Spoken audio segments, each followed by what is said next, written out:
The air around the table went still, thick with the kind of silence that only comes before something breaks. My mother's wine glass trembled slightly in her hand. My father's smirk faded. Elise stopped scrolling her phone. For the first time in years, they looked at me, not as the quiet one who kept everything running, but as someone dangerous. And in that moment, I realized something terrifyingly simple. They never respected me because they never thought I'd fight back. The realization didn't come in one big moment, it came in pieces. Like the time my mom borrowed my credit card to buy groceries and forgot to mention the $1,200 luxury handbag on the same bill. Or when my dad casually said, "You know, your sister's car payment is due," as if that sentence automatically meant I'd take care of it. Every favor I did only led to the next request. Every thank you sounded rehearsed, like a line from a script they'd been using my entire life. But the worst part? I believed it was love. I told myself that families help each other, that this was just a rough patch, that they'd do the same for me one day. But that one day never came. When I got the flu last winter and couldn't work for 2 weeks, not one of them checked in. No one asked how I was paying rent or if I needed help. The same family that could call me 5 times a day about bills suddenly forgot I existed. Then came the real breaking point. Elise called me crying. "Claire, my car got towed, and I don't have the money to get it out. Mom said to ask you." Something in me cracked, but I still drove across town and handed her my debit card. A week later, I saw her Instagram post, her and her friends, champagne glasses raised, captioned "Girls' Night, we deserve it." The car hadn't been towed. She'd lied. I remember staring at that photo, my hands shaking, not out of anger, but out of humiliation. Because deep down, I knew I'd let them treat me this way. I'd trained them to. When I confronted her, she just rolled her eyes and said, "Relax, you're acting like it's your life savings." Maybe it wasn't. But it was my peace of mind. And then came dinner. That dinner.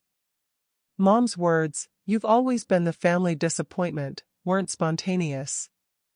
They were years in the making, carved from every time I let her believe my value was measured by how much I could give. But that night, something shifted. When I put down my fork and said, "Then maybe the family disappointment should stop paying the mortgage," I saw something flicker across her face, fear. For the first time, they realized their safety net was about to snap. As I left the table that night, I didn't feel angry. I felt awake. Because I finally understood. I hadn't been their daughter in a long time. I'd been their provider. And providers, when they stop paying, become enemies. I stepped closer, my voice calm but cold. "Jealous? Of what, Elise? The endless freeloading? The constant lies? Or maybe I'm jealous of how you can destroy everything you touch and still have Mom call you her precious girl." Elise's face twisted. "You've always been dramatic. You make everything about money." I almost laughed. That's rich, coming from someone who's lived off mine for years. Dad slammed his newspaper down. "Enough, both of you. This is not how families talk." I turned to him. "No, Dad. This is exactly how families talk when one of them has been used and lied to for years. You all just prefer it when I'm quiet." For a moment, no one spoke. The air was thick, heavy with the kind of truth no one wanted to admit. Then Mom tried to regain control. "You think dragging us like this makes you righteous? You've changed, Claire. You've become cruel." "Cruel?" I said, my voice breaking just slightly. "You think standing up for myself is cruel? You forged my signature. That's a crime, Mom, not love." Her eyes flashed. "You wouldn't dare press charges." I met her gaze. Wouldn't I? That's when the mask slipped. For the first time in my life, I saw her fear, not guilt, not shame, just fear of losing her grip on me. She stepped forward, lowering her voice. We're your parents. You owe us respect. I shook my head. No. Respect is earned, not extorted. Elise scoffed. Oh my God, listen to yourself. You sound insane. I turned to her, steady. You know what's insane? Spending 10 years believing family meant sacrifice, while you and Mom treated me like an ATM. She crossed her arms, muttering, You're so ungrateful. That word, ungrateful, snapped whatever was left of my restraint. I slammed my palm on the table, paper scattering across the floor. Ungrateful? I paid for your education, your rent, your phone bills, your vacations. I paid for this house. And all I ever got in return was manipulation and guilt trips. Elise flinched. Dad looked away. Mom whispered, We just wanted to keep the family together. I stared at her. Then why was I always the one falling apart? The silence that followed was unbearable. Years of pretense, of fake smiles and we love us, all came crashing down around us. Then Mom spoke again, quiet, venomous. You'll regret this, Claire. You think money will fill that void inside you? I took a slow breath. No. But peace might. I gathered the papers from the floor, slid them back into the folder, and looked each of them in the eye. I'm done funding this fantasy. I'm done pretending that what we have is family. Elise muttered something under her breath, but I didn't care. I'd stopped listening to excuses. As I turned to leave, Mom's voice rose behind me. You walk out that door, don't come back. I paused in the doorway and looked over my shoulder. Funny, I said softly. You already made that choice for me years ago. Then I walked out. The cold air outside hit me like a slap, but it felt cleansing. My hands were shaking, not from fear, but from something new. Freedom. For years, I'd been trapped in their cycle of guilt and obligation, mistaking control for love. But as I stood there on the front steps, folder clutched against my chest, I realized something. They hadn't just stolen my money. They'd stolen my boundaries, my confidence, my sense of worth. Not anymore. That day, I made a promise, to myself. If they could treat me like a stranger when it suited them, then I'd start acting like one. And for the first time in my life, that didn't feel cruel. It felt like justice. The day after I filed the complaint, something inside me shifted. I didn't feel angry anymore, just clear. For the first time in years, I wasn't reacting to them. I was choosing me. Marcus checked in constantly, walking me through every step of the process. He was calm, methodical, and didn't let me spiral into guilt the way I usually did. At one point, I confessed, part of me still feels like I'm betraying them. He gave a small, understanding smile. Claire, you can't betray people who already betrayed you. You're just ending the contract they wrote in blood. That line stuck with me. Weeks went by. Letters from lawyers replaced family phone calls.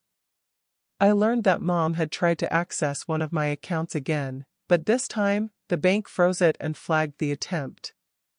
For once, I wasn't the one blindsided. They were. Late one night, Marcus and I sat in my apartment surrounded by boxes of files, printouts, and highlighters. He looked up and said, You ever think they'll apologize? I shook my head. No. I don't think they're capable of it. He leaned back in his chair. Then don't fight for an apology. Fight for closure. That hit harder than I expected. Because deep down, I realized that's what I'd wanted all along, not money, not revenge, just acknowledgement. An admission that I mattered. A week later, Mom texted me for the first time since the confrontation. No greeting. Just, "Your father's heart isn't well. Do you really want to put him through this?" I stared at the message for a long time. Guilt tried to creep in, like an old, familiar poison. But I'd learned how to stop drinking it. I typed back. "Then maybe you should have thought about that before forging my name." No response came. The silence, for once, was peace. That night, I went through the evidence one last time before handing it off to Marcus for the hearing. Among the documents, there was a note Mom had written years ago, a grocery list scribbled on the back of one of my old pay stubs. Right there, next to milk and bread, was my salary circled in red ink.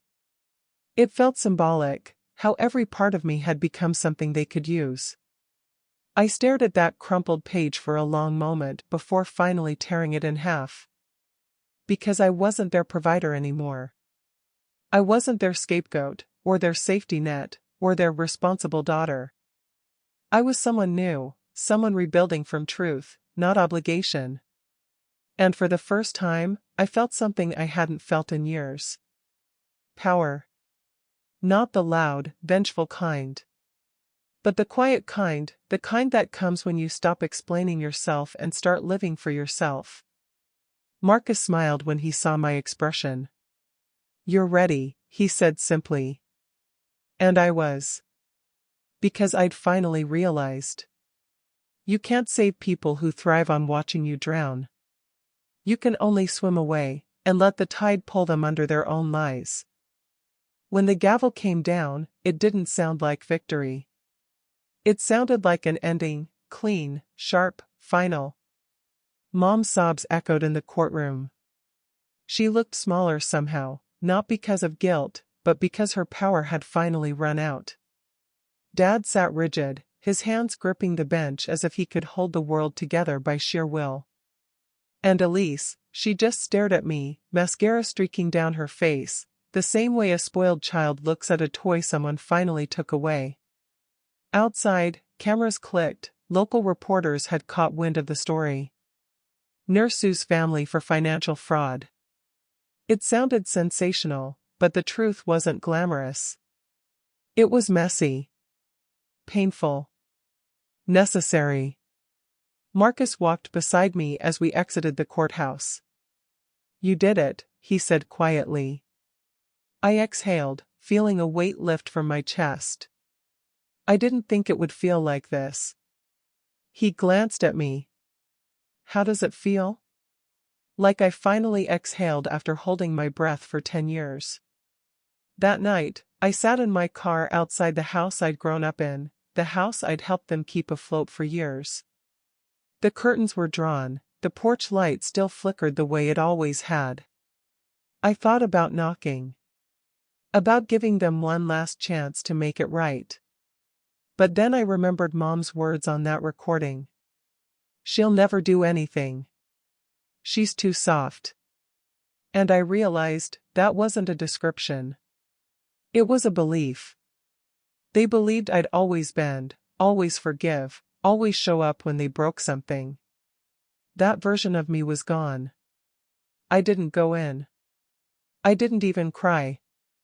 I just turned the key and drove away, leaving the house, and the ghosts inside it, behind. The following week, I got an email from Elise. The subject line, "We need to talk." Her message was short, almost panicked. "Mom and Dad are falling apart. The bank is threatening foreclosure. I can't handle this alone. Please, Claire, help us. We're family." For a second, my old instincts kicked in. The fixer. The caretaker. Then I closed the email. Marcus once told me, if you keep rescuing people from the consequences of their choices, you're not helping them. You're keeping them sick. He was right. A few days later, Mom left me a voicemail. Her tone was softer this time, almost pleading. You've proven your point, Claire. Please, just come home. We can start over. I listened to it twice. And then I deleted it. Because this wasn't about proving a point anymore. It was about rewriting the story, the one where I always came last. A week later, the check arrived from the court's trustee, partial repayment. I deposited it without ceremony. No champagne, no victory speech. Just a quiet acknowledgement that justice, even delayed, still counts. That night, I walked down to the pier near my apartment. The air was cold, the sea restless, but for the first time, the chaos around me didn't feel personal. It just was. I thought about all the nights I'd stayed awake worrying about them, about the mortgage, the bills, the fights. And how none of that had ever been mine to carry. Under the streetlight, I took out my phone and opened a note I'd written years ago. Be enough for them, and maybe they'll love you. I deleted it. Now the words in my head were different. Be enough for yourself, and you won't need their love to survive. When I turned to leave the pier, I saw Marcus waiting by his car, holding 2 cups of coffee. You look different, he said with a small smile. Maybe I finally do, I replied. He nodded. Freedom looks good on you. And for the first time, I believed him. The fight was over. But the story, my story, was just beginning.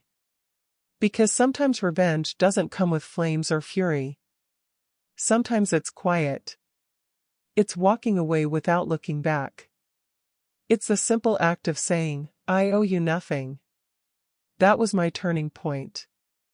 Not the courtroom, not the verdict, but the moment I realized they could no longer touch the parts of me that mattered. My peace. My dignity. My freedom. 6 months passed, and with every sunrise, the distance between me and my past grew wider. When the final papers went through, I sold my share of the family home, the one I'd spent years saving from foreclosure. I signed the documents without a tremor in my hand.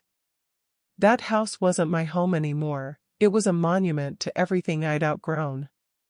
I moved to Portland soon after. The air there felt cleaner, freer, like it hadn't been filtered through years of guilt. I rented a small apartment with big windows that flooded the place with morning light. No family photos on the walls. Just peace. I got a position at a private hospital, same long shifts, same patients fighting for their lives, but for the first time, I didn't come home exhausted from them. The only weight I carried was my own, and even that felt lighter. Elise texted me once, "You ruined everything."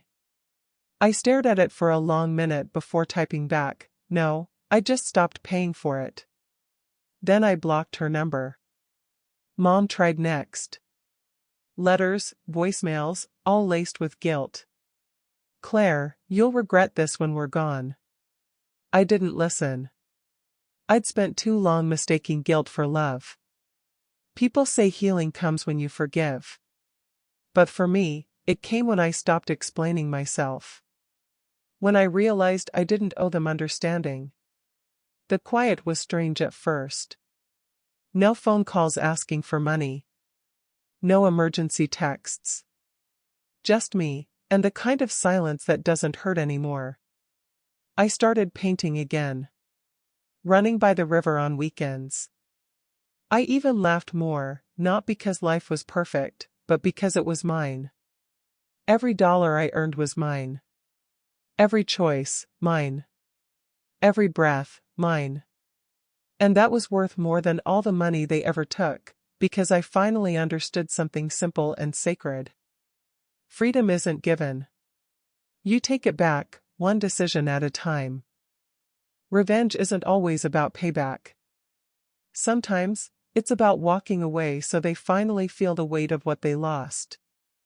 I didn't destroy my family. I just stopped being their foundation, and when everything they'd built on me crumbled, I finally saw the truth. They never wanted a daughter. they wanted a resource. And maybe that's the quietest kind of revenge there is, when you stop giving, and the whole illusion falls apart. If you've ever been told you're selfish for saying no, remember. Boundaries aren't cruelty. They're survival. Because love that demands your sacrifice isn't love, it's dependency dressed in guilt. And if stories like mine remind you that real power doesn't come from revenge, but from release, subscribe to Revenge Echo, where every story isn't just about getting even. It's about getting free.